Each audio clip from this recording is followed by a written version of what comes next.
You'd think after raising 3 boys and helping raise 4 grandkids, I'd earn the right to speak my mind in the cereal aisle. Apparently not. I'm Linda. I'm 67 years old, a retired librarian from Fayetteville, Arkansas. I've been called sweet, quiet, and old-fashioned, and maybe I am, but I'm not a doormat. Not anymore. It started on a Wednesday, midweek, mild weather, no warning signs. I was at the grocery store with my son Eric, his wife Madison, and their 5-year-old son Caleb. We'd all driven there together because Madison had asked for help choosing groceries for a clean eating challenge she'd seen on Instagram. I agreed, mainly because I love spending time with Caleb, and truthfully, I miss being useful. Everything was fine until aisle 7. Caleb wanted a box of those brightly colored sugar bombs, you know the ones. Madison told him no once, half-heartedly, then went back to scrolling on her phone. Caleb screamed. Screamed. People turned their carts around. One woman gave me that pitiful "I'm so sorry" face. And Madison? She just laughed. Laughed. I leaned down gently and said, "Sweetheart, no yelling. That's not how we ask for things." Caleb kicked me. Hard. Right on the shin. And I'll admit I saw red. Not because it hurt, though it did. I'm on blood thinners, but because of the way Madison looked up from her phone like I was the problem. I stood tall and said as calmly as I could, "He needs to learn there are consequences. This behavior is not okay, Madison." That was the moment everything shifted. She gave me this slow, poisonous smile and said, "We don't believe in shaming children, Linda. He's expressing himself. If you don't like it, maybe you shouldn't come." I bit my tongue, tried to stay civil, but Eric, my own son, stepped in and not how I expected. "Mom, just go wait outside," he said, without even looking at me. "I didn't bring my wallet," I told him. He just shook his head and said, "We'll bring the bags out. Just wait." So I did. I stood outside that store for 42 minutes. I watched a teenager get picked up by his dad, a woman with a cane struggling to her Uber. But no Eric, no Madison. 10 more minutes passed. I finally walked over to the bench by the carts, and that's when I saw their SUV pulling away. They left me, like a stray dog tied to a pole. I was in disbelief. I just sat there, stunned, while cars pulled in and out. My son, the boy I breastfed, homeschooled for 2 years during his asthma flare-ups, drove to swim meets, had left me at a grocery store because I told his wife to discipline their child. I borrowed a stranger's phone, called a cab, and sat in the back seat, feeling more humiliated than I ever had in my life. But when I got home, after the shock wore off, I cried, because I could hardly bring myself to believe my own son had left me stranded. I didn't call. I went to my storage chest, opened the old metal box I hadn't touched in 5 years, and pulled out my catering business planner from when I used to do small event deliveries. And in that moment, a thought came to me so clear, so cold. It felt like it was whispered into my ear by every disrespected mother who'd ever bit her tongue. They think you're disposable. Time to remind them who you are. Let's just say the delivery I sent their way the next afternoon had all the ingredients to shake their little household to its core. And no, it wasn't food. You ever notice how anger simmers slower when you're older?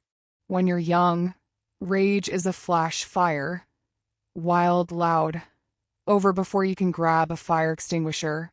But at my age, it slow cooks, like a good stew. The longer it bubbles, the more flavor it gets. That's exactly what happened the night I got home after being abandoned at the grocery store like yesterday's coupons. I sat in my little kitchen, the same kitchen I raised 3 boys in, fed half the neighborhood during snowstorms in, and cried in when my late husband passed from pancreatic cancer. I sat at that table, stared at my old business planner, and thought about every time I had bitten my tongue in the name of keeping peace. The holidays where Madison rearranged my dishes and called my stuffing old-fashioned. The times she called my house quaint, like she was doing me a favor by stepping inside. And the way Eric, my own flesh and blood, let her do it all. Let her run me down like I was just part of the furniture. But this was the line. You don't leave your mother at a grocery store with no wallet and no ride. Not in this country, not anywhere. I wasn't going to yell. I wasn't going to fight.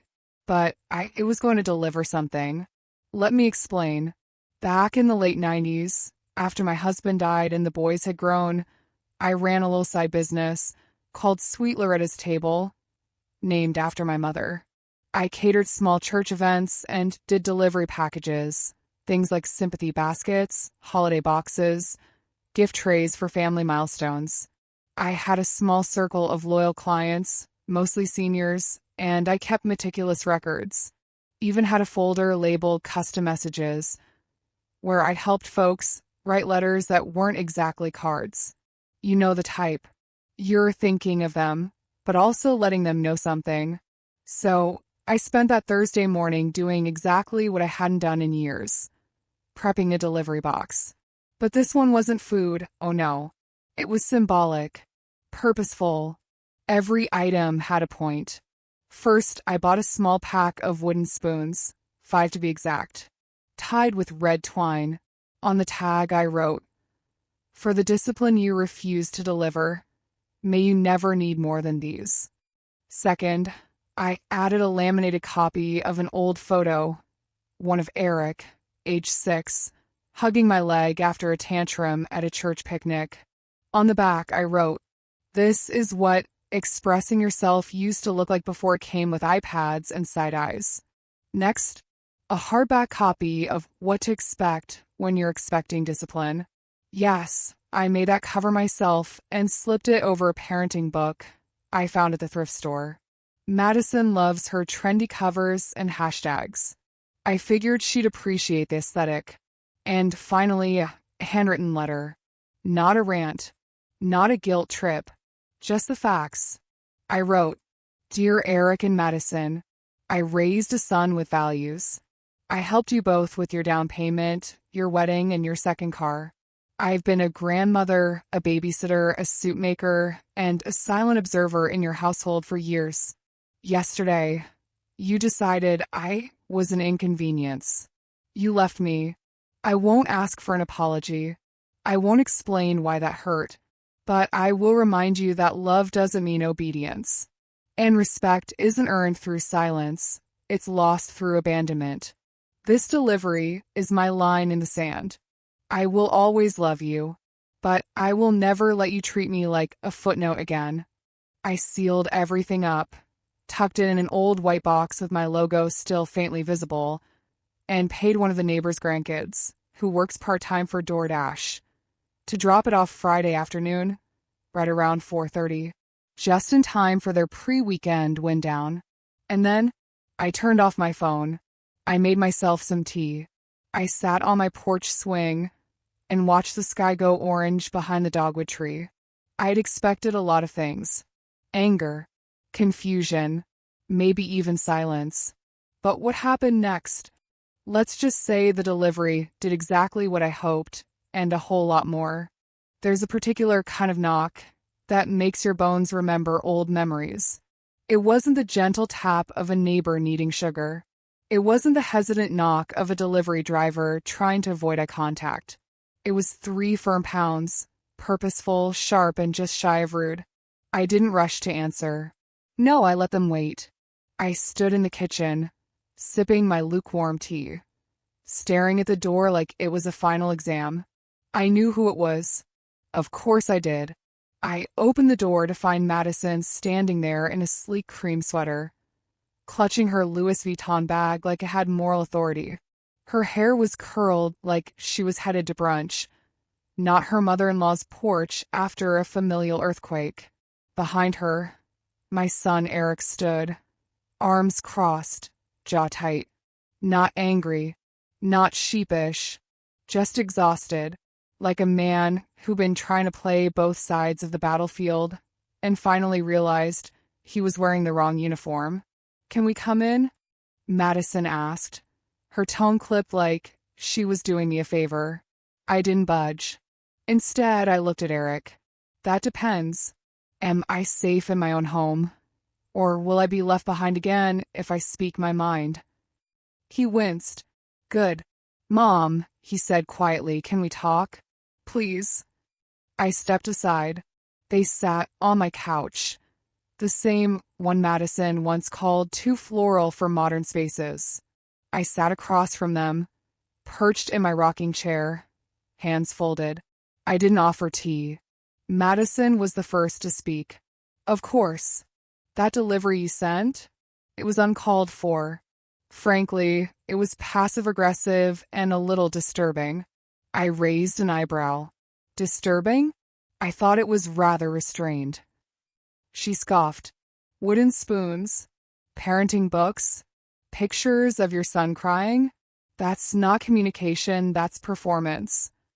"Madison," I said, my voice even. I was left at a grocery store like a forgotten handbag. And when I finally got home, the only call I received was from the cab company confirming my receipt. She opened her mouth, but I cut her off. I didn't scream. I didn't post about it. I didn't call your parents or start a group text with your friends. I made a point, tastefully, quietly, the way I was raised to handle disrespect from people who should know better. Eric finally spoke. "Mom, I didn't mean to leave you. I thought you were exaggerating what Caleb did, and I was trying to keep the peace." "Peace?" I leaned forward. "You call abandonment peace?" I was outside for almost an hour. No wallet, no phone, no dignity. And for what? Because I dare to say your son shouldn't be kicking people? There was a long silence.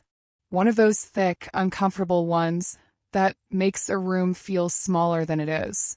Finally, Madison said, "We're trying to raise Caleb with emotional freedom. Not everyone agrees with your methods." I laughed. Not a big one. A dry, sharp chuckle. Emotional freedom doesn't mean immunity from consequences.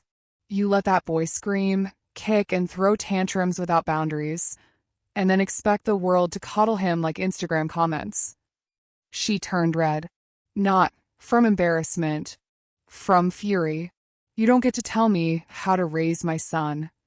And you don't get to exile me from my family for setting a boundary." I snapped back. Eric reached for my hand. "Mom, I'm sorry. I was wrong. I panicked. I didn't want to deal with the fallout."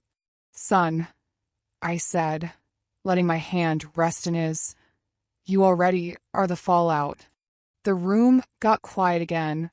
You could hear the clock ticking. That old wooden one above the mantel that Eric made me in 7th grade. I finally stood. "I'll always love you both. And I'll always love Caleb.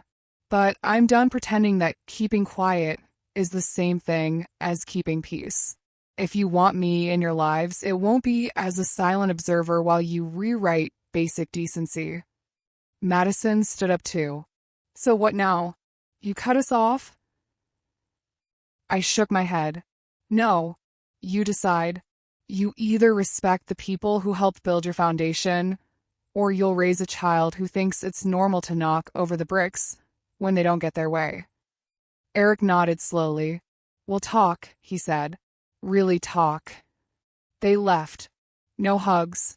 Just tension trailing behind them, like a storm cloud still deciding if it wanted to rain. I sat back down in my rocker, heart pounding harder than I let them see. That was the first time I'd stood up to both of them like that, and it felt terrifying and necessary.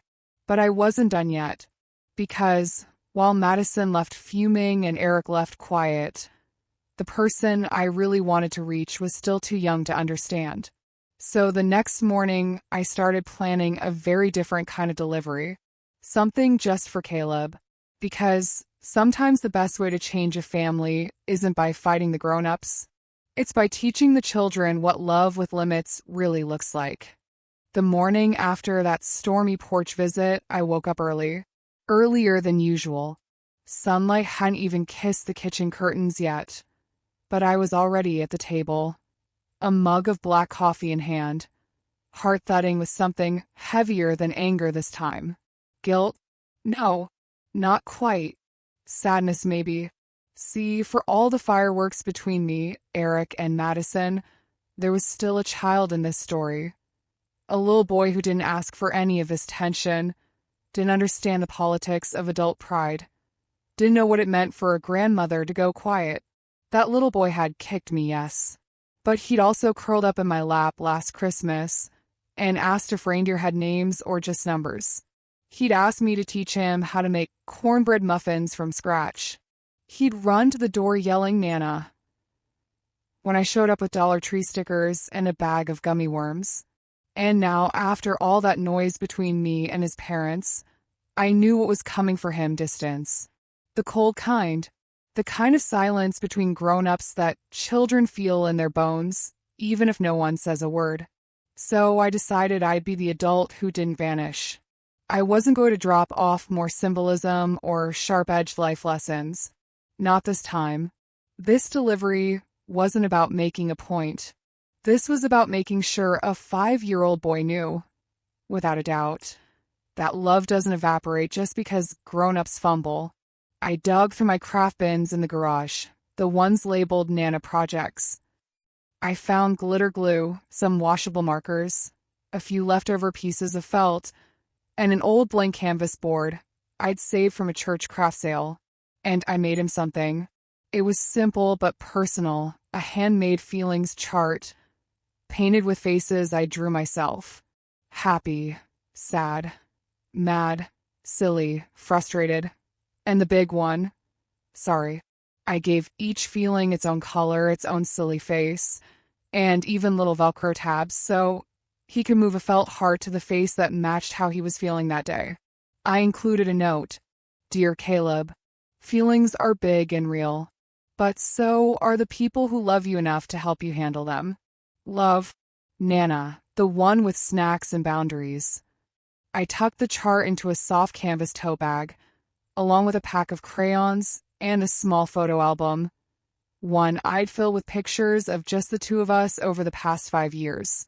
Sledding, making pancakes, sitting on the back porch feeding blue jays.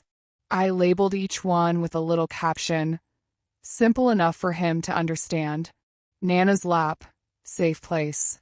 Pancake Sunday, sticky but sweet. Hugs after hard days. I didn't text Eric or Madison.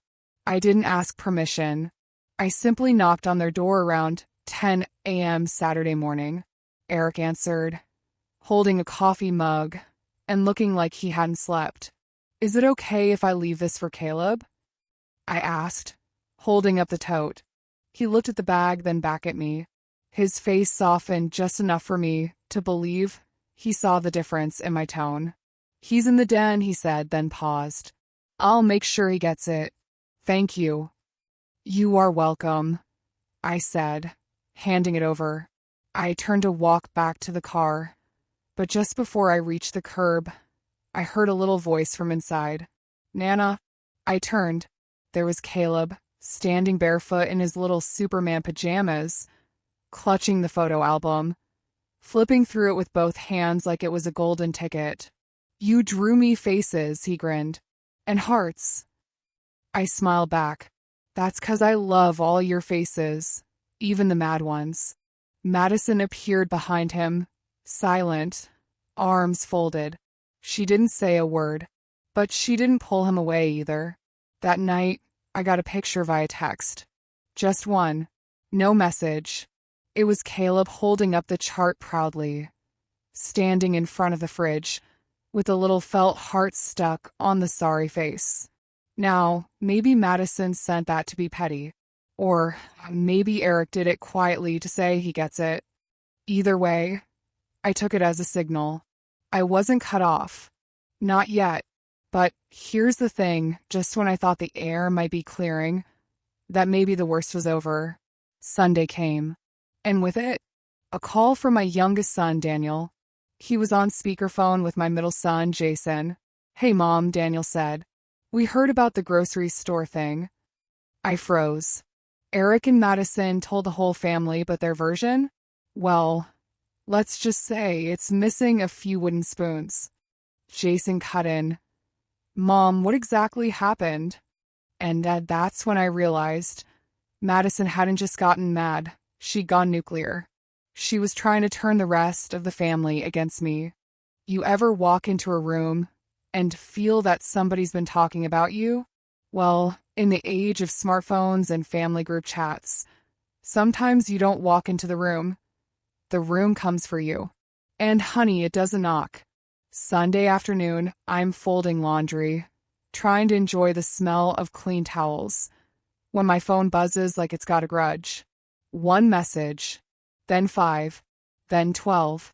Turns out Madison had created a brand new group chat named Let's Talk. And oh, baby, did she talk.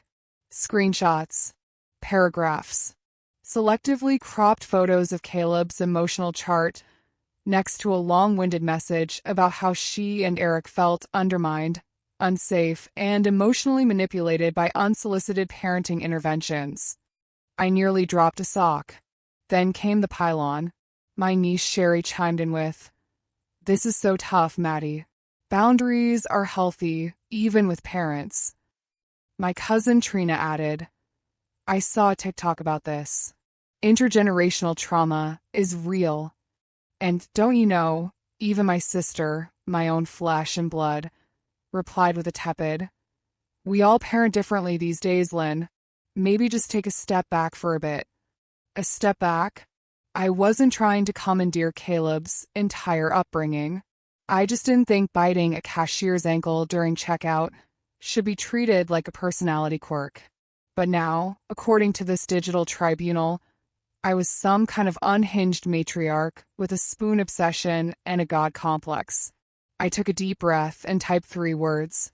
I'll call instead, because I wasn't playing defense in emojis and guilt-coded jargon.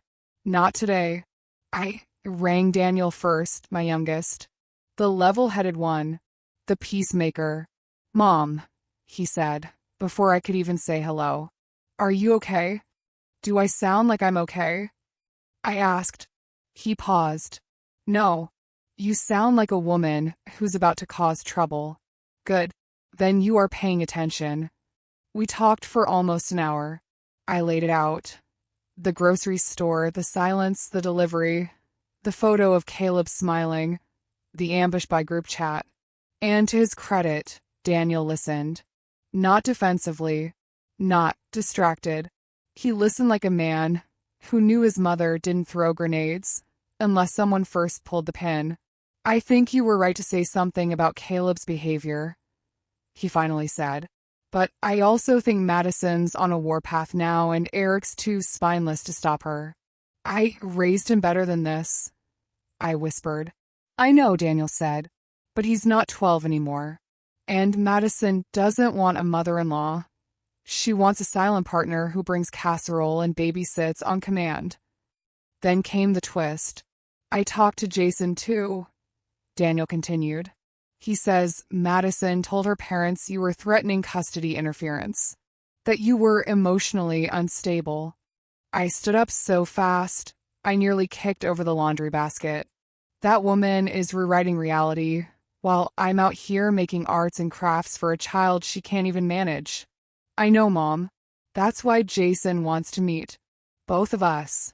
Without them." "Why?" "Because we've got a problem not just with Madison, but with what Eric is becoming under her thumb. And we think it's time the family stepped in on your behalf."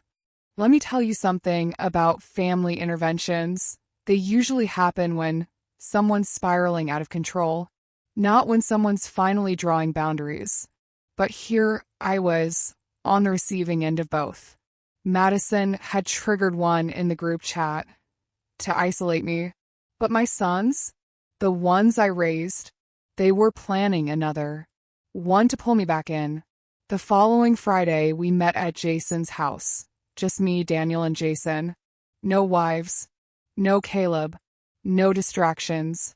Jason handed me a glass of iced tea and said, "We've been talking. A lot. And We don't like what's happening. He'd heard stories, saw patterns.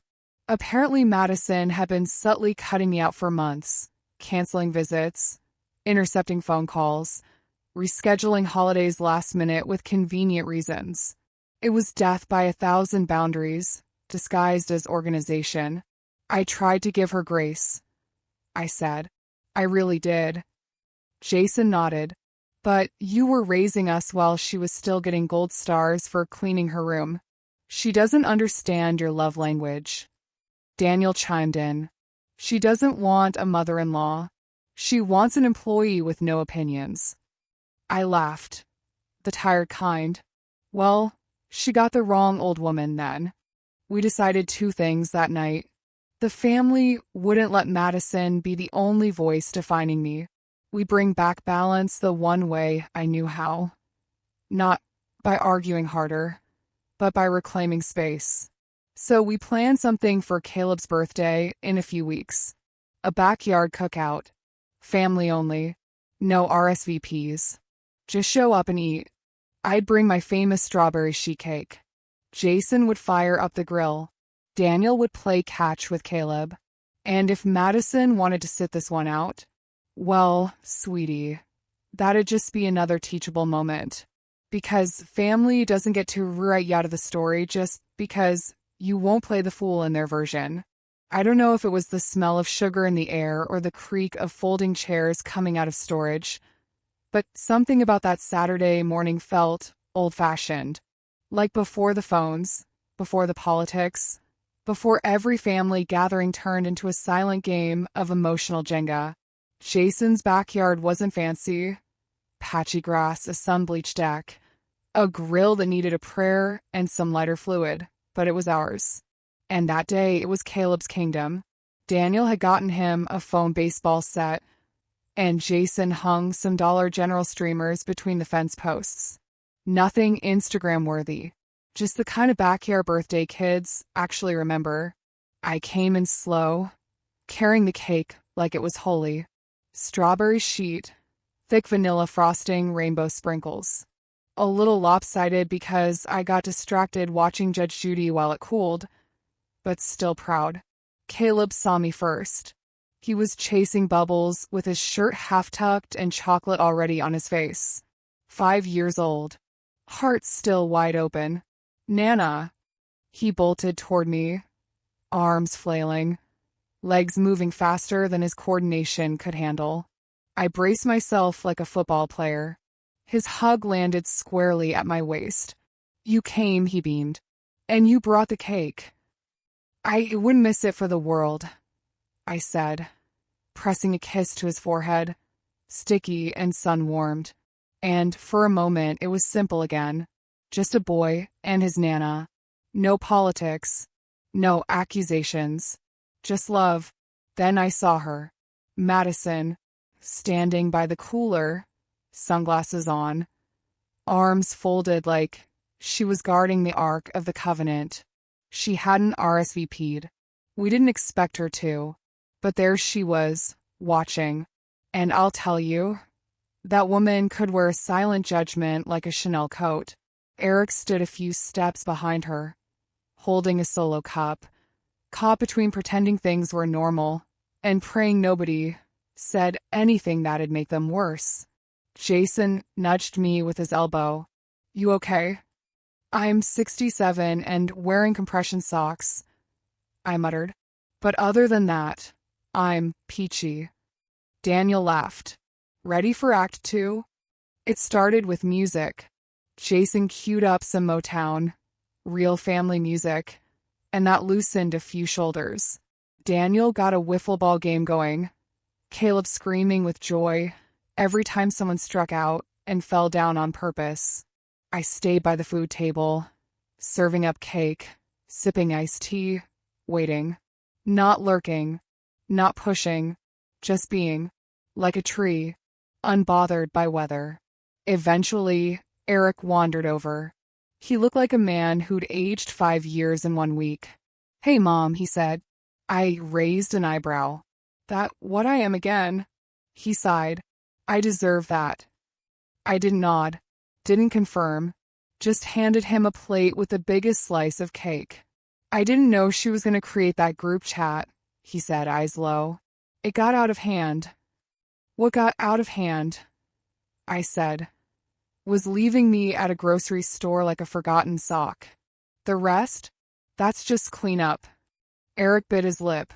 I didn't know how to stand up to her. I still don't. "I didn't raise you to be soft, Eric," I said. "But I did raise you to be kind. And somehow you forgot how to be both." He looked up. Finally. "I miss how things used to be," he said. "Before all this." I nodded. "Then make a new used to. Start over. But this time, don't build it by erasing me." He didn't say much after that. Just took the cake, gave a small nod, and sat down next to Caleb, who had started feeding the dog frosting with his fingers. Madison didn't speak to me that day, but she didn't stop Eric when he hugged me before they left. And she didn't pull Caleb away when he begged to stay a little longer. That was something. The turning point came later, when I was packing up the extra burgers and Daniel pulled me aside. "You saw that, right?" he said. "The shift." "I saw something," I said. "Like clouds thinning. Not blue skies yet, but a start." Then he showed me something on his phone. A new group chat. Just called Sunday Suppers Fork and Knife with Plate. Members, me, Jason, Daniel, and, surprise, surprise, Eric. I blinked. "Soft launch." Daniel smirked. "You'll host next week." "Is that so?" He grinned. "And don't be shocked if Eric brings Caleb. Just maybe no charts this time." I rolled my eyes, chuckling. "Fine. But I'm keeping the felt." As we loaded the last cooler into the trunk, I looked back at that yard, scattered with wrapping paper, empty juice boxes, folding chairs tipped over by the breeze. And I thought, this is how family breaks slowly in tiny cuts. But this is how it heals. With burgers and cake and choosing to show up again, even after everything. Because sometimes love doesn't look like forgiveness in a grand gesture. Sometimes it's just remembering what someone likes on their hot dog. It had rained that morning, not enough to ruin anything, but just enough to make the driveway smell like warm concrete and give the grass a fresh, dark green. I opened every window in the house. Let the breeze blow through. You can't welcome people into a home that feels stuffy. I'd made my roast chicken, the one with rosemary and lemon tucked under the skin, mashed potatoes, buttered corn rolls, salad with a dressing I knew Eric liked, and the strawberry sheet cake, again, a little more symmetrical this time, bless it. By 5 o'clock, the table was set. Not fancy. This wasn't a Thanksgiving pageant, but clean. Real napkins, not paper. The old Corelle dishes. And candles. Because ambience is a language, and I intended to speak it fluently. I didn't know who all was going to show. The Sunday Suppers Fork and Knife with Plate chat had gone quiet after Daniel's announcement that I'd be hosting. I didn't push. You don't beg people to come home. You just leave the light on. Then doorbell. It was Daniel. First. He had a bottle of wine under his arm and a big smile like a kid bringing home a good report card. Behind him came Jason and his wife, both holding Tupperware like we were all back in 1998. But the air shifted when I saw Caleb.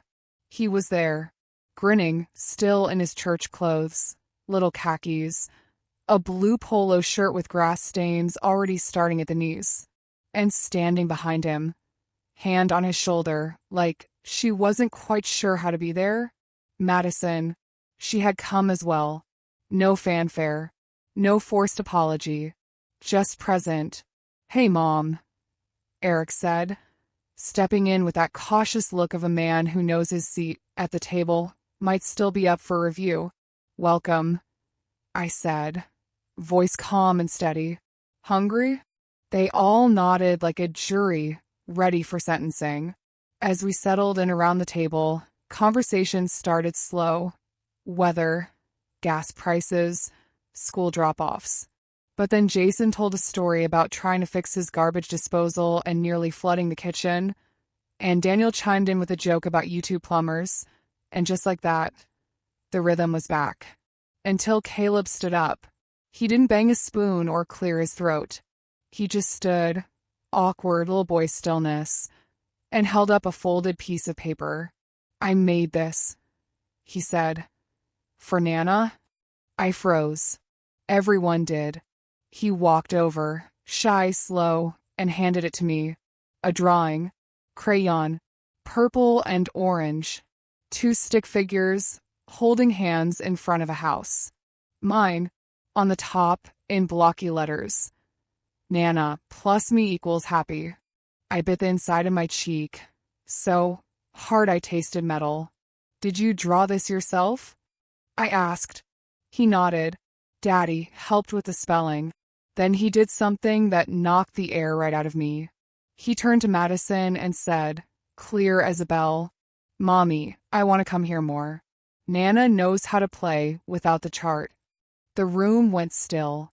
You could hear the slow drip of the kitchen sink. Madison's face froze. Not angry, just processing. Eric reached for her hand, gently, and I saw it. Not forgiveness, not surrender, but softening. She looked at Caleb, then at me, and said, voice low, "Well, maybe we all need a little less chart." It wasn't much, but in that moment it was everything. We ate. We laughed. Eric helped wash dishes, and Madison actually complimented my gravy. Caleb fell asleep on the couch, with frosting still on his cheek, clutching a stuffed T-Rex Jason had brought him. When they left, Madison turned back at the door. "Thank you for dinner, Linda." That's all she said. But this time, it felt like she meant it. After everyone left, I stood in the quiet, just me and the smell of lemon and soap and chicken bones waiting to be tossed. I looked at the empty table, the crayon drawings still sitting next to my plate, and I thought, this is how it comes back together. Not all at once, not cleanly, but moment by moment, when love outweighs pride, and people choose presence over control. I don't know what next Sunday will look like. Maybe it'll be meatloaf and board games. Maybe Madison will bring her own Tupperware. Maybe Kayla will keep drawing pictures of us holding hands. But I do know this. They won't be writing me out of this family story. Not now. Not again. Because Nana's house is open. The porch light's on. And the felt board is ready, just in case.